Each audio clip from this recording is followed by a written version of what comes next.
Senator Tim Scott, who is running for president. Good morning, Senator. I look forward to seeing you next week in Miami. Well, thank you for being there, number one. It's good to have a conservative at the podium helping us navigate the questions and have a serious conversation about why the conservative platform is the path to a stronger, healthier, more vibrant America. Well, thank you. I look forward to it, Senator. I want to begin with the breaking news. The NBC Des Moines Register Mediacom poll published an hour ago. Former President Trump in Iowa has 43%. Governor DeSantis and Ambassador Haley have 16%. You are in fourth place with 7%. Governor Christie at 4% and Vivek Ramaswamy at 4%. That's a down for you. How do you react to those numbers, Senator? Well, it's one of the reasons why we're heading to Iowa and staying there consistently, because we realize that, historically speaking, Iowa voters, they break late in the cycle, and that's great news. Having an opportunity for us to continue to share our message and to do it full-time in Iowa will be very helpful. And also, we have to remember historically, 2011, 2015, it was Herman Cain and Ben Carson were leading in the Des Moines Register poll. So we are excited about where we are. We have made the decision that it's Iowa or bust for us, and I'm looking forward to being there. Senator, I'm asking all the candidates this when they come on my radio show. If you don't finish first or second in either Iowa or New Hampshire, will you exit the race? You know, I'm not going to make any predictions other than that we will be in the top two in Iowa without any question. All right, so let me move now to the issue of Israel and Gaza. Do you have any timetable for Israel? Do you think there ought to be any timetable for Israel to finish its operation to eliminate Hamas?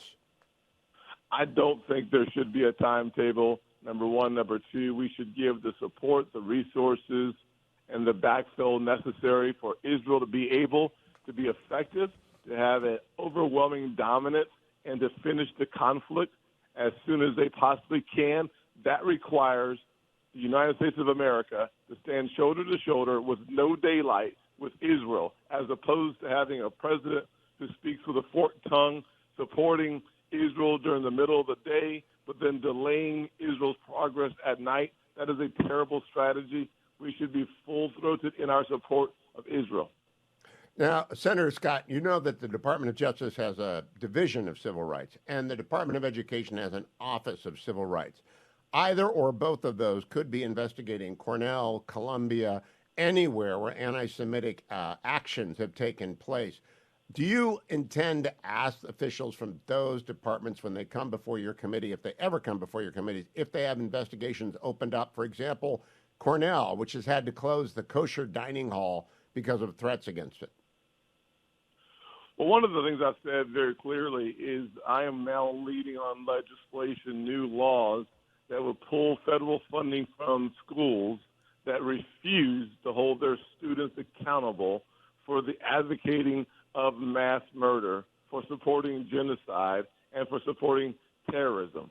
I believe that our college campuses have become hotbeds of indoctrination, not education, and you can see that glaringly obvious as you think about those Jewish students on college campuses who are told to go run and hide in attics, who feel threatened on the campus, and the administration on the college campuses refuse to do anything about that.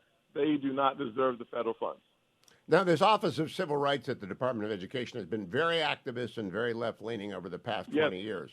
Have you seen anything from them initiating even one investigation of one campus? Hugh, not a single thing. It's one of the reasons why you have to fire Joe Biden, fire the entire political appointees in the Department of Justice and the Department of Education, and refocus on having Lady Justice wear a blindfold. We cannot have our Jewish students, our Jewish Americans, afraid to walk on the streets of New York or afraid to go to class on a college campus. The way you reverse that is having America and our Department of Justice, Department of Education, and every good American standing in the gap for our Jewish citizens and students. Now, Senator, I want to turn to the topic of mass shootings has happened in very close to where I live during the summer in Maine, and the state is shook up. I know you've been active in legislation on police reform and on gun rights. Can you tell us what Tim Scott believes about background checks and about whether or not people like this killer ought to be able to have weapons and when red flags are appropriate or not appropriate?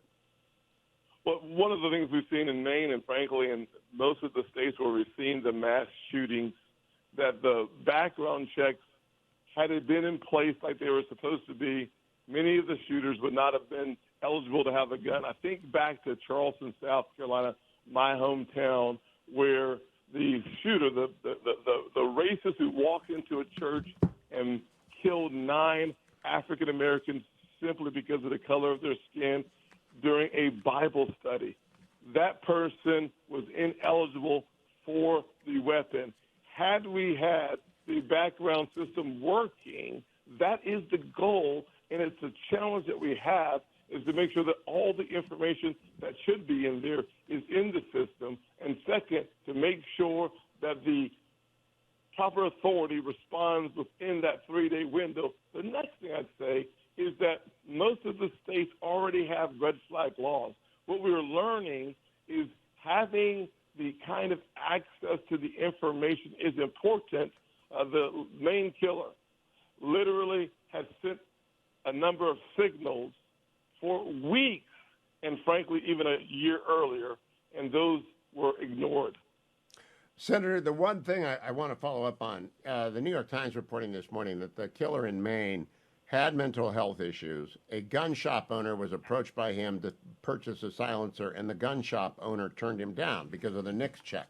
Should gun shop owners who get a no, who are denying someone, ought they to be obliged to contact police in the hometown of the person who's provided their appropriate form and who got dinged by the NICS check?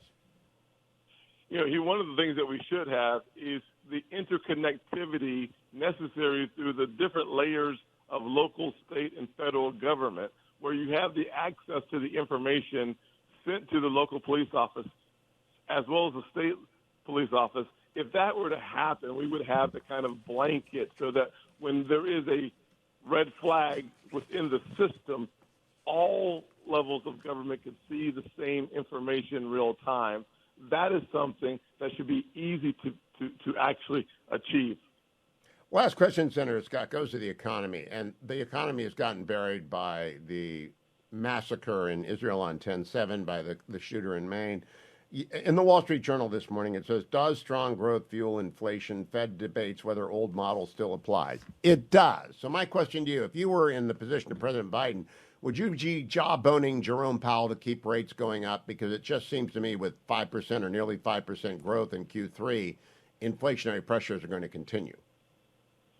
Well, listen, one of the things that suggests is that the separation between the Federal Reserve and the administration should remain. There should be a firewall between the two.